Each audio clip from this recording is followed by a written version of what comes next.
The thoughts, views, and comments expressed by the hosts, guests, callers, and advisors on Beyond the Headlines are not necessarily those of the management, ownership, or production unit of ILS, the Verizon Media Group. Beyond the Headlines is a production of ILTV Studios and cannot be represented in part or entirety without the express written consent of the Verizon Media Group. Beyond the Headlines is the intellectual property of the Verizon Media Group. Copyright 2026. All rights reserved.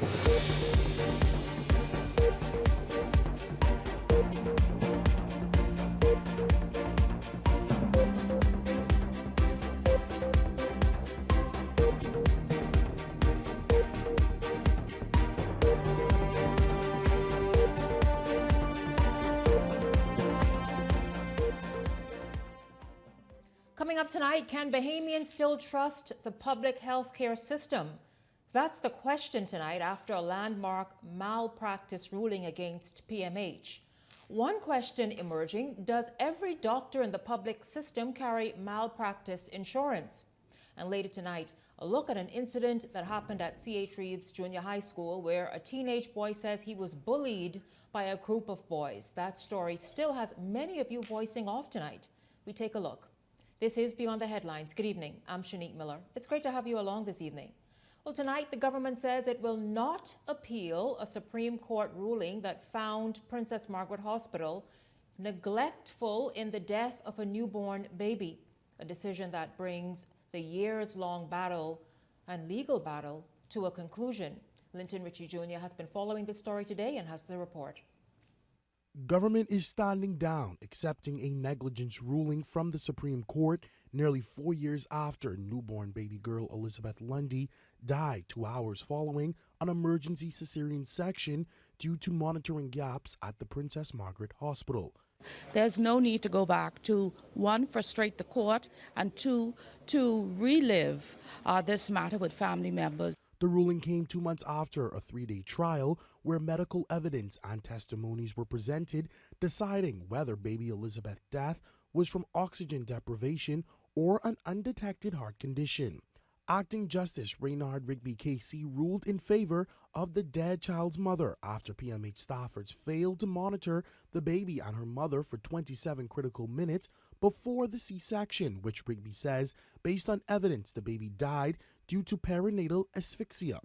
Not minimizing the gravity of fatal medical incidents, Health and Wellness Minister Dr. Michael Darville acknowledged that such cases do occur. However, he emphasized that medical professionals closely examine each incident, using the findings to improve clinical practices and help prevent similar tragedies. There is always malpractice issues at every hospital in every country, and the PHA is now addressing the issue prior to the finalization of the case to improve the delivery of services, not only in the antenatal area, but also through the entire hospitals. Court evidence ruled that an attempt at a failure natural birth led doctors to order the emergency C-section. However, here's where the courts deemed PMH as negligent. Before the surgery, a drop in the fetus heart rate was recorded, indicating fetal distress as it was below the normal baseline rate, noting that should have indicated doctors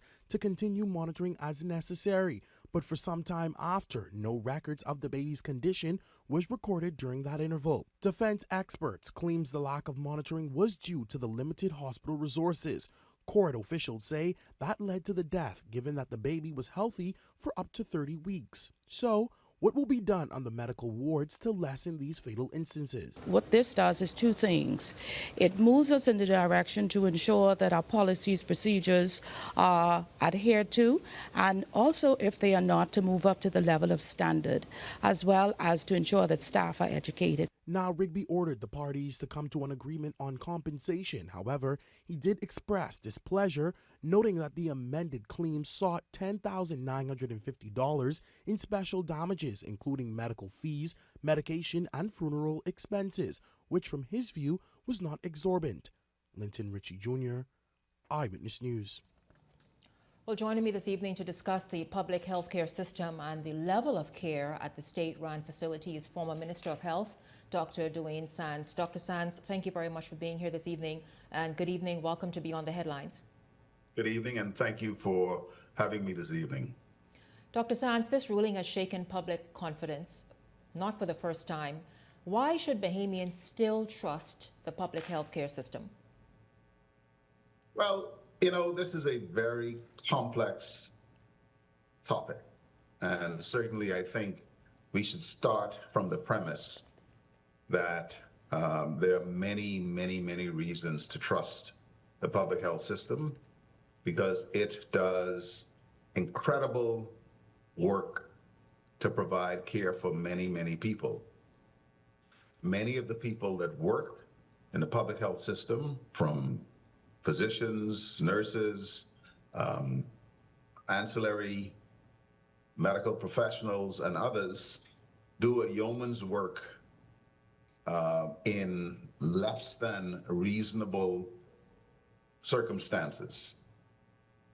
And yet, there are huge challenges with the public health system. And I think we should start with the premise that things are not as good as they should be and need to be significantly better. Well, how is service impacted by, as you say, because things are not as good as they should be in the public system? I think, first of all, let's start with the point of view that the model that we use should be abandoned. The concept of public and private medicine existing in the same facility is past its use-by date. And we have seen, and the Sanagest report, which was the basis of national health insurance, demonstrated that the quality of care that public patients get in the same hospital and oftentimes within feet of private patients was decidedly inferior. Mortality rates for the same diagnosis worse in public patients than in private patients. The same. And so what used to work back in the 1960s and 1970s and 1980s maybe, it don't work no more. But yet we hold on to this concept of public medicine. And we pretend that it still works, that the model of having a consultant and registrars and senior house officers and so on and so forth, with some patients as public patients and other people on the private ward, and that somehow separate is the same as equal. That model is broken and we need to get rid of it. How broken is that model? Because you just brought something back to mind, the fact that there is a private section of the public sector, and then of course there's that whole public sector of the healthcare system at PMH that operates. We've been hearing so much about it. How wide is the difference between the care they get? Let me give you a for instance. Suppose you have a young woman who is pregnant, first time, and she is a complicated pregnancy, and she comes in on the public ward. There's a possibility that that young woman would be attended to by a member of the house staff, a registrar, a senior registrar, to do her delivery. And the baby's going to be attended by house officers.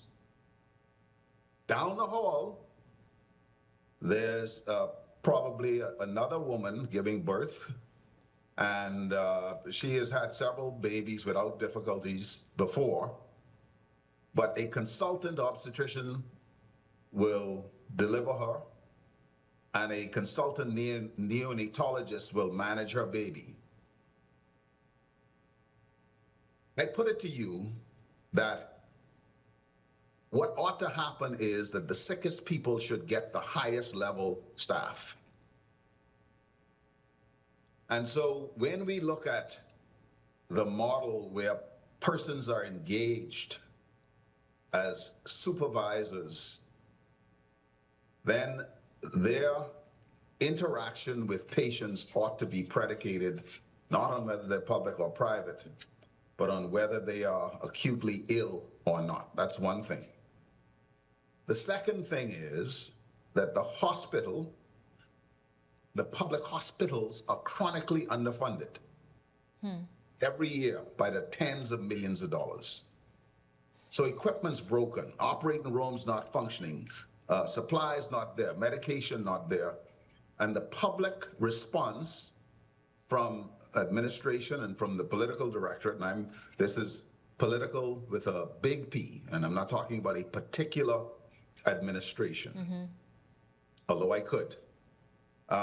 We'll say, well, this is the best that we could do. See what you could do. I mean, that sounds just so flippant when it comes to people's lives.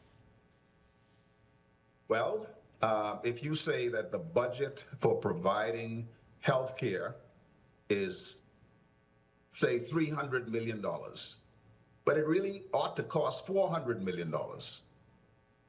And there's a political view that health care should be free. As a matter of fact, there's a political view that even if you have insurance, that we are not going to charge you the same rates, even when you're insured, when you come to Princess Margaret Hospital, as we charge you when you're at another private facility, thereby limiting the hospital's ability to capture revenue. How was that approach to public health hurt the public healthcare system, and has it limping along right now as it is? So if you require, and I'm making these numbers up for illustration, although I could be a little bit more precise having seen the numbers, if you need an extra 50 million, 75 million in order to get additional equipment, supplies, pay staff, overtime, etc., the quality of care is going to improve. But if you say that, no, we're not collecting that additional revenue for multiple different reasons. We did a study of accident emergency at Princess Margaret Hospital when I was director. And we looked at over 60,000 patient visits, and there are gazetted fees. In 1 year, Princess Margaret Hospital's emergency room collected, hold it, less than $5 per patient. Okay? Now these were gunshot wounds, stab wounds, heart attacks, strokes, etc. It costs more to try and collect the money than the hospital was collecting. My God. So what's the point? But yet we hold on to this model. What did you do, Dr. Sands, as Minister of Health, as director, and you are a senior, respected physician, even right now, your voice is loud and carries a lot of weight. What did you do to try and change this? Many interventions, some of which did not see the light of day because the politics was problematic. That, you have a gazetted fee that you ought to pay, let's say $10 for a visit. Shanique Miller shows up and say, I ain't got it. Now, Shanique got a Gucci bag on her arm. She got an iPhone 20. And we know Shanique rich, right? But Shanique says she ain't paying. Wow.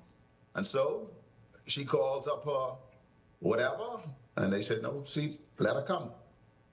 But when she goes to get that x-ray or that CAT scan, the machine is broken because the hospital doesn't have the money to pay the bills. Multiple vendors not getting paid. The kitchen has been down for almost 2 years. They ain't got the money. They could lie and say they have it, but they ain't got the money to fix it. Otherwise, would have done fix. Okay? This drug not available, that piece of equipment not available, etc. And we refuse to change the model. Right, right. And political interference, obviously, over the years as well, helped take it where it is. Dr. Sands, if you had a family member who needed care, would you take them to PMH? Yes.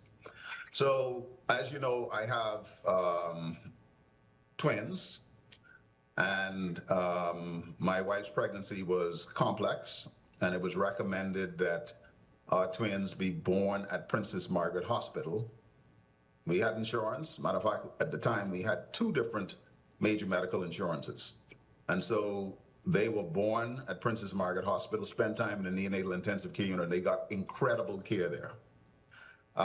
There are a number of services that are provided at Princess Margaret Hospital and by extension the RAND, and the overwhelming majority of interventions provided are excellent.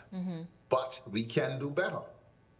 And I think in 2026 now, we ought to have a dispassionate look at what is wrong, what is right with our healthcare system, stop pointing fingers and just do it. And just do it, like make the tough decision and get it done. Because obviously the majority of people would benefit. These horror stories. Mary went in the hospital. She had this complication. And nobody came to see her, and so on and so forth. And then there's a bad outcome. It's not only money. Part of it has to do with the unwillingness to acknowledge that there are certain things that we cannot provide consistently in that setting using the approach that we use. So to give you a specific example, somebody comes in the hospital, needs a procedure. Let's say it's dialysis access. Some patients can spend 6 weeks, 8 weeks, 10 weeks, 12 weeks waiting on the ward to get in the operating room because the system cannot accommodate them. That's today.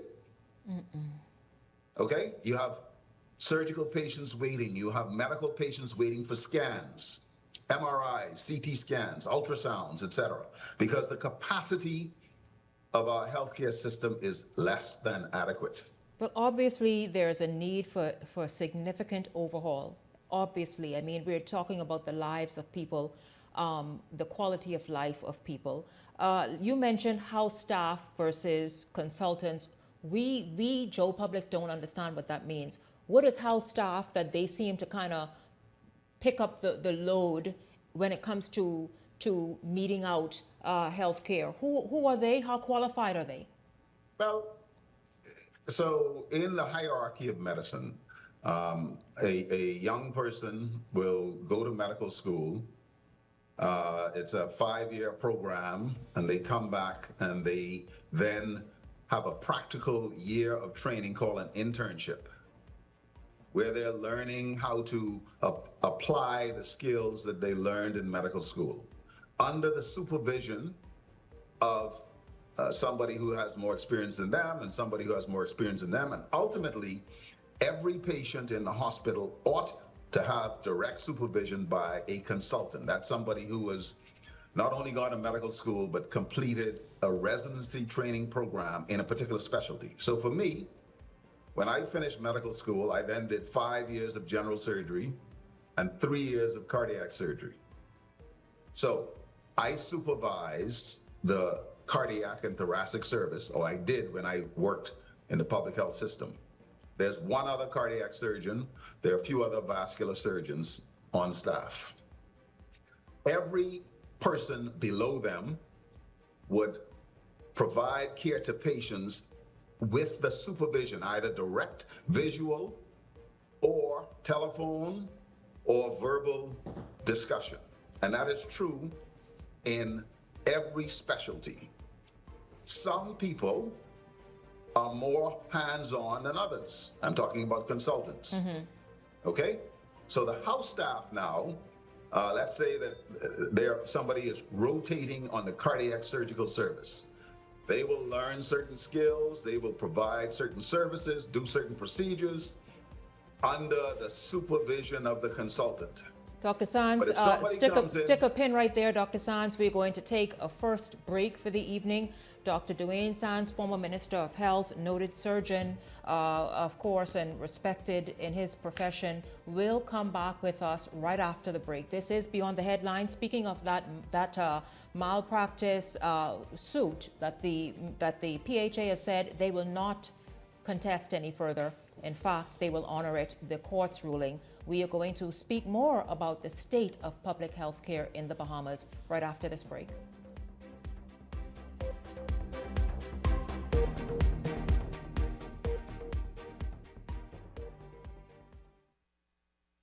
Hey, it's your boy Charlie Bahama here at Superwash, Superwash's newest spokesmodel, and I'm here to tell you about Superwash's large capacity washers and dryers for all your big loads. I know I see that Charlie Banana coming here just now. Luckily it's also big enough for me to hide it. I thought he was right over here where these large capacity washer and dryers is. They're big enough now to handle your big loads, you know. Yeah, like your comfort on your blanket. But just look at us. Somebody forget to turn on the dryer. Oh, stop!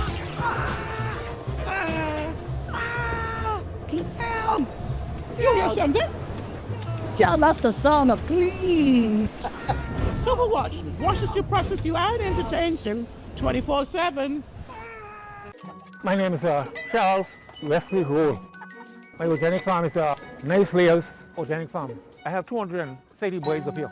I give them fresh water, pumpkin, lettuce, cabbages, all the vegetables. Anything what I eat, they eat.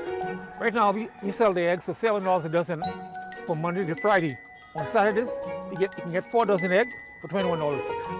I'll be located on Comega Road, western side, Silverstone Primary School. Comfort Suites Paradise Island is the best kept secret in the Bahamas. Located directly next door to the Atlantis Resort, you'll receive all the privileges of an Atlantis guest with all the benefits of a Comfort Suite stay. Enjoy everything Atlantis has to offer, including Aquaventure Water Park, plus all the amenities of Comfort Suites. Free Wi-Fi, free breakfast daily, and kids stay, play, and eat free. Visit ComfortSuitesPI.com. We are celebrating the International Day for the Conservation of Mangrove Ecosystem. The mangroves found at Bonefish Pond National Park protect the coastline from hurricanes and winter swells. So generally you find anything that's behind the mangrove forest tends to be safe from wind damage. When we tamper with or destroy these vital ecosystems for short-term gain, we end up permanently weakening our island's resilience against storm surges and hurricanes. Healthy mangroves mean healthy water. Mangroves improve water quality, they protect our ecosystems and sustain our communities. Mangroves play an absolutely critical role in the life cycle of bonefish. We have planted over 150,000 mangroves directly into the communities of East Grand Bahama and Abaco. About 80% of our coral reef fish start out their life in the mangroves. The Forestry Unit in the Ministry of Environment and Natural Resources is entrusted to protect the mangrove ecosystems that are essential for safeguarding our coastlines. We're working to protect and conserve the mangroves. You should too.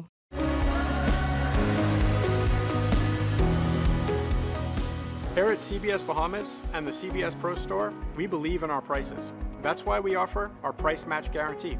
If you find any of our items being sold for a lower price than any of our competitors, whether that's online or in store, let us know about it and we'll beat the price right there on the spot. No one does it like CBS Bahamas. Learn more at cbsbahamas.com.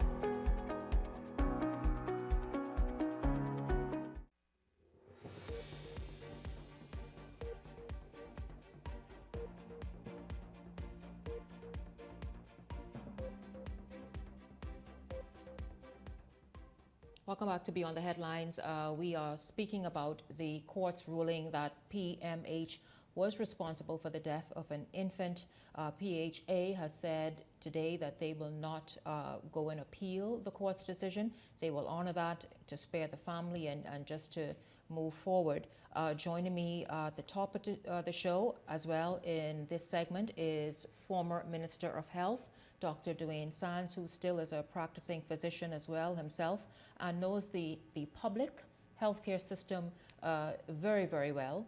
And so he, if you tuned in during the last segment, you heard him say a number of things, quite frankly, about how the system can be turned around to truly serve and provide health care to the Bahamian people. It's going to take a lot of doing, but it needs to be done. Dr. Sands, thank you very much for continuing to stick around. Let's just kind of move forward.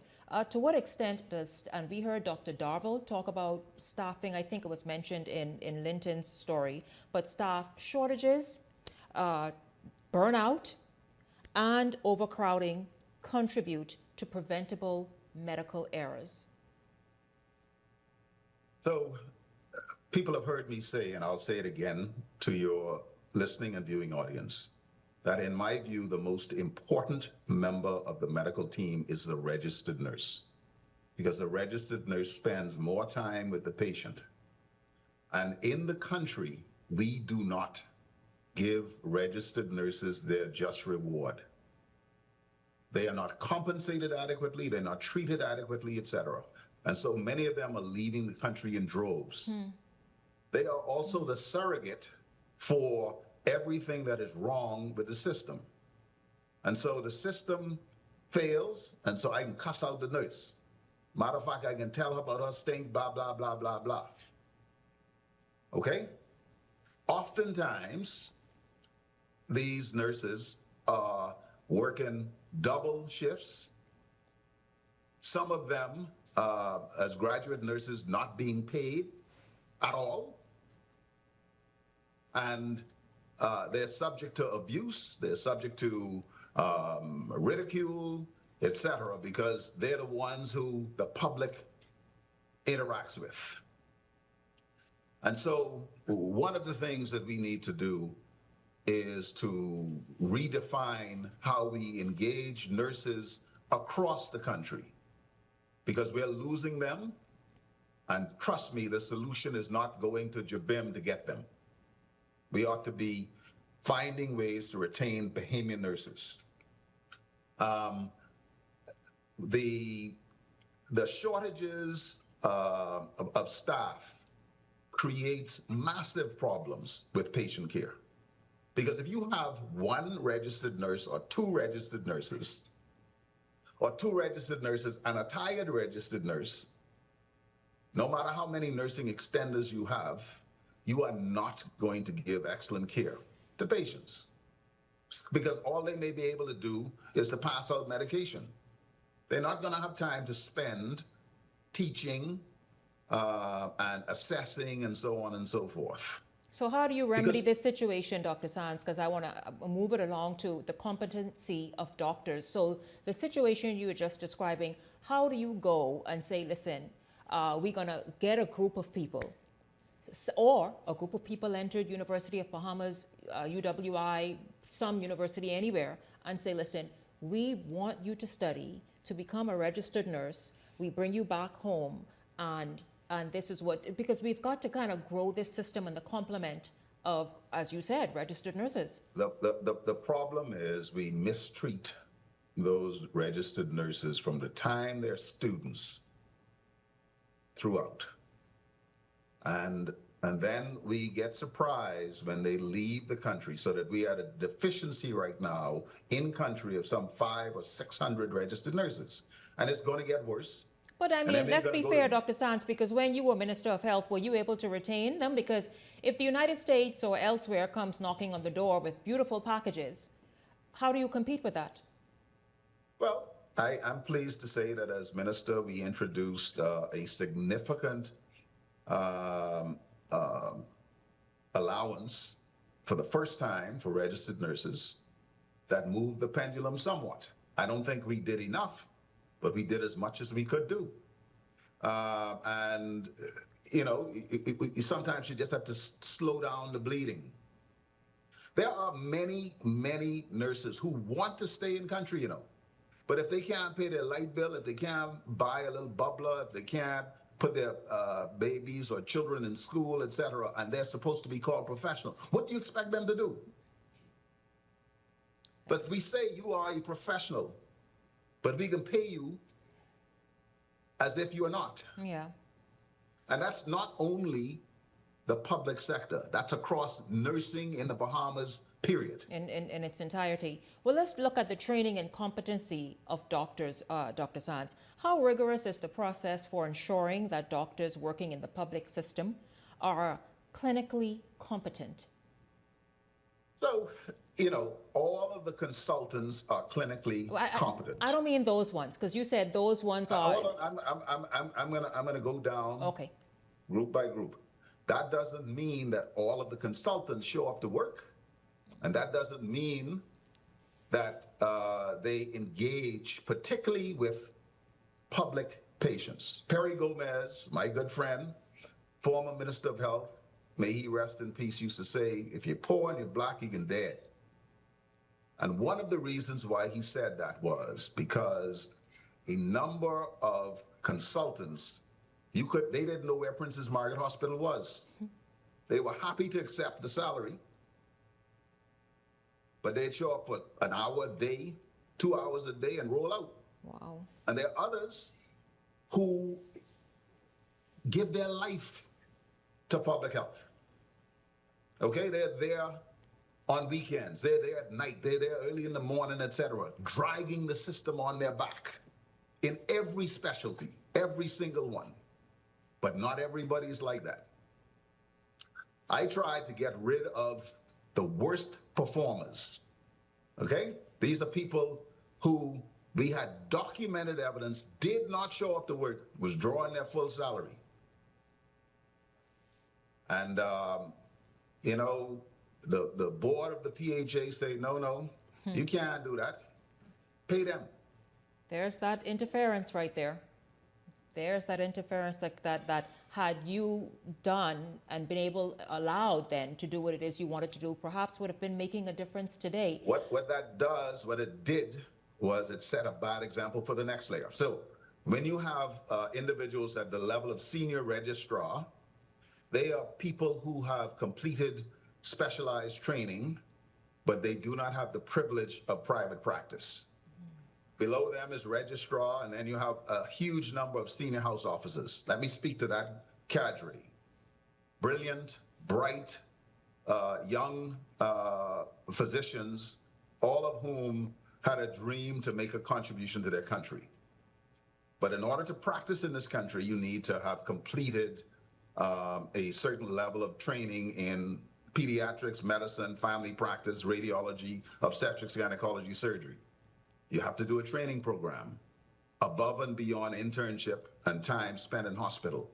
Many of these young doctors are trapped within the public health system because they cannot get access to a training program. Wow. And so, while they may acquire significant skills on the internal medicine service, on the surgical service, psychiatry, what have you, many of them will spend their entire career never being able to practice independently. Wow. And it generates a huge amount of frustration. Mm-hmm. So then there's the frustration on that level, and then so many other things that you described for us this evening. Right. We have, as a country, decided that we are going to fund young people to become doctors. And so a Bahamian student can go to the University of the West Indies and get a scholarship that covers 80+% of the economic cost of going to medical school. Lovely, wonderful. They come back, they're Dr. So-and-so. They can come back and get a job as an intern at Princess Margaret Hospital at Iran, and then they can get a stint as a senior house officer. And then there's a glass ceiling. And there's only a small percentage of them that will go on to do a residency training program, become board certified in a particular specialty, whatever that is, obstetrics, surgery, neurology, ear, nose, and throat, etc. And so we have no shortage of bodies, but most of those bodies are stuck in the PHA and not able to go out into the community to practice independently. And so instead of there being a throughput where you have young doctors, interns coming in, you spend 2 or 3 years in the public health system, and then you go out into the private sector having completed a residency training program. 5 years later, 10 years later, 15 years later, these persons are still working as senior house officers, and now there's a block for new people coming in to the system. So every year, the Ministry of Health has to increase the budget because we got to accommodate 40 new interns, but we don't have the money to pay for them. and so on and so forth. And it is due to the fact that we didn't think this thing out very carefully. Yes. So you are calling for an overhaul, and now we understand We exactly. have the model that we have used is broken. Outdated. Before we outdated. before you go, very quickly, because I hear the indication for a break. You also want Bahamians to be on guard for something. You spoke to this about purchasing GLP-1 medications from your next door neighbor. Talk about that very briefly. Any drug that you purchase from somebody who is not legitimate, you are doing so at your risk, and the consequences can be deadly. And so you may think you're saving $1 or $2, but you could end up dead. And I'm not exaggerating. So if you're going to go and purchase GLP drugs, drugs for erectile dysfunction, drugs for acne, whatever, antibiotics, and hey, see, this is weak, yeah, take this. And somebody gives it to you and they don't know what they're doing, most times you'll get away with it. But sometimes something horrible could happen, and, dog eat your lunch. Dr. Dwayne Sands, thank you very much for spending some time here on Beyond the Headlines with us to address real serious issues that really affect the nation as it relates to public health and public health care. Thank you very much for being here this evening. It's good to have you here explain to us and walk us through exactly how the healthcare system, the public healthcare system, has come to look the way it looks, and what it'll take to kind of begin fixing it. Thank you very much, Dr. Sands, for being here this evening. Thank you. Absolutely. Thank you all for your comments as well, and enjoying the two segments about the healthcare, public healthcare industry, and as it relates to Princess Margaret Hospital. When I come back right after this break, the Hot Topics panel joins me, and they speak to or respond to some of what Dr. Sands had to say. They also talk about those BPL bills that you all got today. Yeah, that's right. This is Beyond the Headlines. We're back right after this.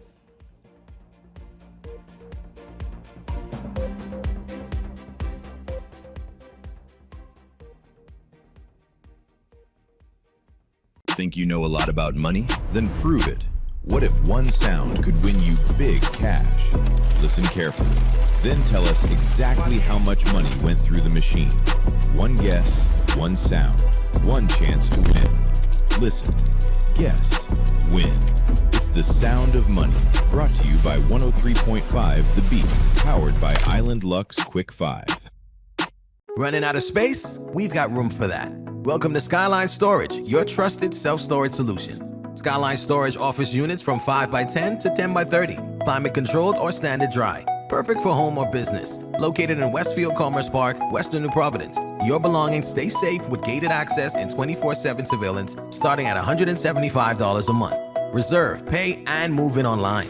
No phone calls, no paperwork. Visit SkylineStorage.com. Skyline Storage. Storage made simple.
Welcome to Paradise Premium Foods, where exceptional taste meets everyday convenience. Right in the heart of Hurricane Hole Plaza, whether you're planning a beachside brunch, an intimate dinner, or simply restocking your favorites, we offer only the finest selection of local and imported goods, handpicked for quality, freshness, and flavor. At Paradise Premium Foods, shopping is effortless, service is personal, and every visit feels like a treat. From gourmet meals to go to organic essentials and indulgent treats, this is your neighborhood market elevated. Live well, eat better. Discover Paradise Premium Foods, now open at Hurricane Hole Plaza, Paradise Island. Paradise Premium Foods. Taste the difference.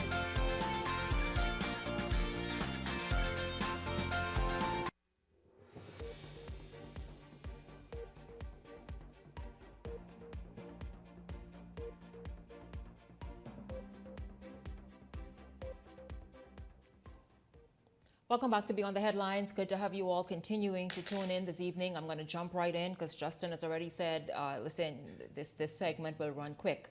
So welcome to Beyond the Headlines, our contributors, Michael Turnquest and Ellington Ferguson. Good evening to both of you.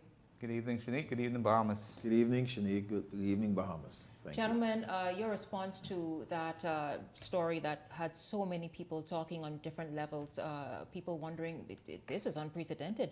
So this opened the door now for more scrutiny and obviously other people seeking some sort of recompense as a result of,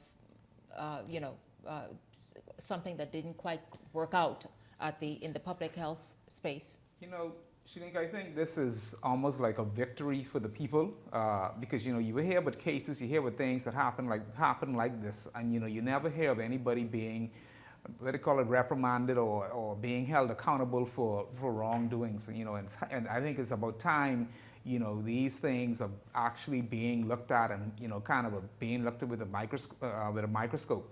But, I think this is kind of a victory for the Bahamian people because a lot of people have stories. We've heard horror stories about PMH in times, and we know that not everything that happened is bad in PMH, but, we have a lot of good nurses, a lot of good doctors, like Dr. Sands said, who put their blood, sweat, and tears, into the system.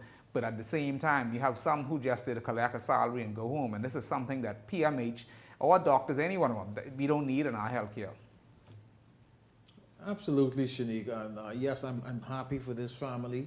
And like both you and Michael have said, this is a victory for the people of the Bahamas. And I'm really hoping that as I listen to Dr. Dwayne Sands and his deliberation with you, I think it reminds me of what former Prime Minister Minnis said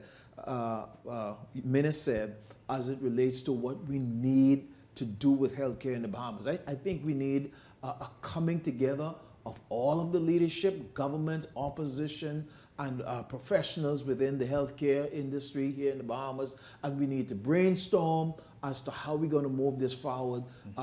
You heard all of the inefficiencies that Dr. Dwayne Sands talked about. I'm telling you, of all of the times that I've heard Dr. Dwayne Sands speak on health matters, this is one of the times that he was more firm and not being political, but really I heard the honest truth from him. And so we need to pull these type of people together, make this thing work. Let's fix PMH. We're not going to do it one government in, next one in, they're doing something different. And you heard Dr. Dwayne Sands alluded to the fact that he attempted to do some things and it didn't see the light of day. No, we need to stop. There's too much bureaucracy, too much breakdown within the political management of these. I'm not talking with political parties. I'm talking about the politics within these ministries that hinder things and prevent things from happening, progressive things. And so, yes, we need a comprehensive coming together of all minds, all hearts to cause healthcare to move forward in this country.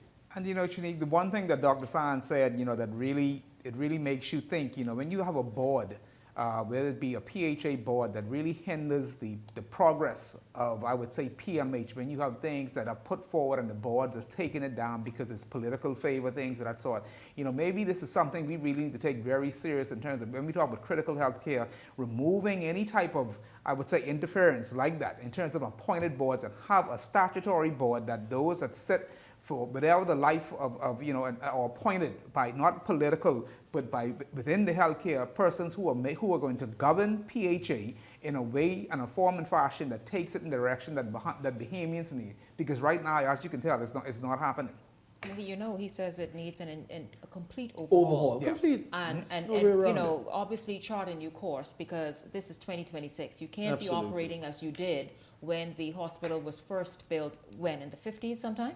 You know, maybe they need to look at, you know, Dr. Sands, Dr. Menace, and those who are, you know, absolutely. and so, you know, reach across and said, hey, we want to make you, whether be executive chairman or whatever it may be, to oversee and to help us to move this forward. I mean, something needs to happen. It needs to happen fast. And I admonish Dr. Davila to do that. Reach out to persons like a Dr. Sands, reach out to Menace, and there are other professionals within the healthcare. Reach out to them.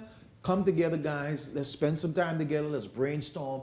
Let's make this work. Let's fix healthcare in the Bahamas. I agree, gentlemen. Let's quickly see how much we can get in. A concerning video featuring a mother raising some concerns and questions about student safety at a summer school program. We get the story from Laurencia Smith. A video allegedly showing a 13-year-old boy being bullied during a junior high school summer program has spread rapidly across social media, sparking concern. In the video, the teen, wearing a dark shirt with red lettering, appeared to be pushed against the wall by another student, and several others watching, recording the incident and encouraging the conflict. At one point, a voice can be heard making reference to a knife. The boy's mother, Janelle Bodie, says the incident has left her so disturbed that she decided not to send her son back to school when classes resume in the fall. Bodie claims that the incident occurred on July 23rd, involving her son and a group of boys. She also claimed that she believes the conflict stemmed from a group call, where one of the students allegedly made disrespectful comments about her son's late grandmother. Tomorrow, no warning sign, no indication of, feel threatened by me tomorrow or be worried of some situation tomorrow, nothing of that sort. Bodie says her son returned home from school with bruises and marks on his forehead and cheeks. She said initially he downplayed what actually happened, but after a neighbor shared the video with her, she realized the incident was far more serious than he let on. I said, Junior, was this a serious situation? What happened today? Like, opened with me, be real. He's like, Mommy, I sort of scared now because I feel like the young men are really gonna attack me because now I go into the office and I didn't want the office to take it out of that proportion, but then now the video started to float around. Bodie also alleged that she was never contacted by the school about the incident. She says she later went to meet with school officials to seek answers. We didn't like what happened. We felt fear for his life. And it was okay to hear it. But to actually do something about it yesterday when it took place would have been a different, you understand, from today. So I was like, I'm hearing you, but I'm not listening right now. Understand that the alleged incident unfolded just at the rear of me at the junior high school campus. Now, we made attempts to speak with school officials to get some clarity on exactly what happened, what was the next course of action. However, we were stopped by security officials at the campus gate who noted to us that no one from administration was available to provide comment. But we did speak with the founder of FOAM, Ms. Candy Gibson, who says, as a community, we have to address this issue of bullying before it becomes a bigger issue. I am all out against bullying, whether it be cyberbullying or bullying face-to-face. Resolution to see same children going back to the same school with family and friends and community people, and guess what? This could escalate. Laurencia Smith, Eyewitness News. You know, Michael and Ellington, it's quite unfortunate that unprovoked, even if it was, I mean, teenagers must learn how to resolve issues, but unprovoked, we saw the video there with them just deciding, you know what, let's fight today and let's gang up on this guy. And that could have turned out so much worse than it did. Shanique, you know, you have these type of cases, and I've heard of many cases over and over in the school system, you know, where you have young men who are doing these type of things, bullying. They end up either robbing gas stations and things of that sort, end up in boys' industrial school for things that they have done. But these guys, they think they have the minds of adults. I mean, when you have children who are supposed to be in high school, going into a grocery store or whatever type, and doing an armed robbery with a firearm, I mean, that's the type of the mentality that you have attending our schools in the Bahamas. I mean, we teachers need to start taking these things very seriously. When you see whether someone is being talked to in a certain way or fights and things of that sort, they need to really take a look at some of these kids and what they're doing and how they're doing it.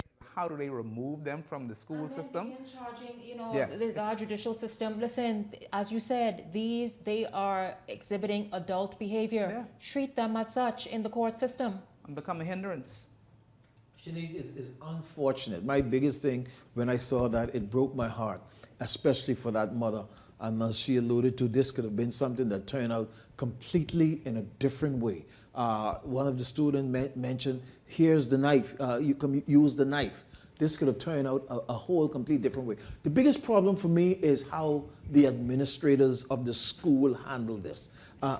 You see all of the things. You saw Candy got involved, and so her and not all of the parents. I'm disappointed in the rest of the parents that they didn't show up to deal with their children. But her and a few of the parents went to the police station and they discussed this and they brought some resolution to one or two of the boys and all of that type of stuff.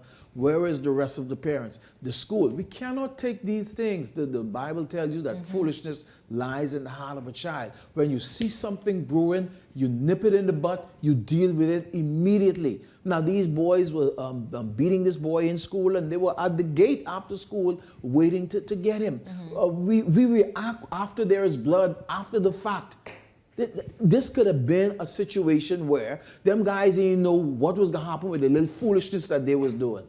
And someone could have been dead today, then everybody would have been having something to say. And then furthermore, you get the parents who come to the school arguing with whether be the principal and the teachers talking about their good child, and their child can't do this, that, the next. When their child all about the road doing foolishness, Absolutely. in the school doing foolishness, you all need to stop doing your foolishness. When you come to that school, you need to grab your child, discipline them, and carry them home. I don't think the school does it anymore. Because I know when I was in school, they had that paddle and they used to put that across you might know what, for doing any type of foolishness. And that's what we're lacking in these schools. Absolutely. Many teachers cannot discipline students. They've been prevented. They might get shooting these days, shooting jack up from the parents and all kind of foolishness. Just days after growing concerns were raised over a string of dog attacks across the country, another brutal attack is now under investigation. This time, a 9-year-old American boy is fighting for his life after police say he was bitten by dogs in Bimini. Authorities say the child was collecting sand on a beach near a business establishment on Tuesday morning when he was mauled, suffering multiple bite wounds to his face, head, arms, and legs. Police say an unidentified man rushed to the boy's aid, chasing the dogs away before leaving the scene. The child was initially treated at the Bimini Community Clinic before being airlifted to the United States by the U.S. Coast Guard for further medical treatment. Now, police say that they have identified the owner of the dogs, who is cooperating with investigators as they work to locate and secure the animals. The investigation into this matter continues. So those dogs have an owner. In most cases, they do. It is irresponsible to have your dogs roaming about the streets. We've talked about this so much recently. Shanique, the government of the Bahamas needs to, wake up, listen up, whether whether they increase in terms of whether it be the fines or things, in terms of, you are responsible for your animal. Your animal should be locked up. If it's not trained properly to be socialized, to be out and amongst the public, it should be locked away because that is your animal. The government really needs to put larger fines, possibly imprisonment. We've had multiple dog attacks throughout Nassau, the Family Islands, everywhere where kids can be walking our streets or on the beach. Kids, adults, how could anybody, Michael? A dog should not be made to roam. I don't care how socialized this dog is. We had a bigger outcry when that prison officer shot that dog that was dashing out at the dogs that they were walking. The outcry from this country was bigger than the cries of these persons that have been mauled in recent weeks. Week after week, two older gentlemen, now a child, a visitor. What is it going to take for us to do what we should have been doing all along? Or for people to do their jobs. People needs to be prosecuted and held responsible for these animals that they have roaming the streets. These are dogs. I agree. They need to be held responsible. You got to get serious, man. You got to get serious. Fined and/or imprisonment. And we get people on the payroll who I'm pretty sure are employed on a daily basis to do the same thing. There's those seeking dogs that are not on collars, don't have collars, are just roaming the streets, and go ahead and start cleaning up our roads. Bahamas Power and Light mourning the loss of one of its utility workers following a fatal electrical accident in Grand Key, Abaco. The victim has been identified as a 35-year-old man, a resident of Abaco, and BPL is not speaking about the specific details surrounding this incident, but our thoughts and prayers to that individual's family for sure. Absolutely. I know, guys, we're really at the end of tonight's show, but I know, Michael, you just before airtime, you were talking about the new electricity bills. Shanique, I think everybody on social media tonight is talking about their electricity bills. I have, the PLPs, the F&Ms, everybody. It ain't political this time. They're Bahamians. They're Bahamians. Bahamians are in uproar about the bills. They're talking about the hedge fund. When it was hedge, it was 0.1. Now it's 0.24 or somewhere around there. I mean, it is ludicrous. And what are the bills looking like? But then you got to think about it. Majority of this month or last month, the electricity was off. So how is it? I know, Shanique, a young lady told me this week, her bill was $200 last month. This month it's $800. Man, I mean, Facebook right now, you go everybody. You just can't. Somebody 200 last month and 800 200 last month. A lady this month it's 800, and she paid it off in full last month. But this one is 800. She got to go start dating again because she need the man to buy her food, this, that, the next, so she could just save her money for BPL. So you know that's BPL sounds smart. Yeah, I mean. I rather pay some of these women. Everybody need a minister of finance right now. To pay their food bill.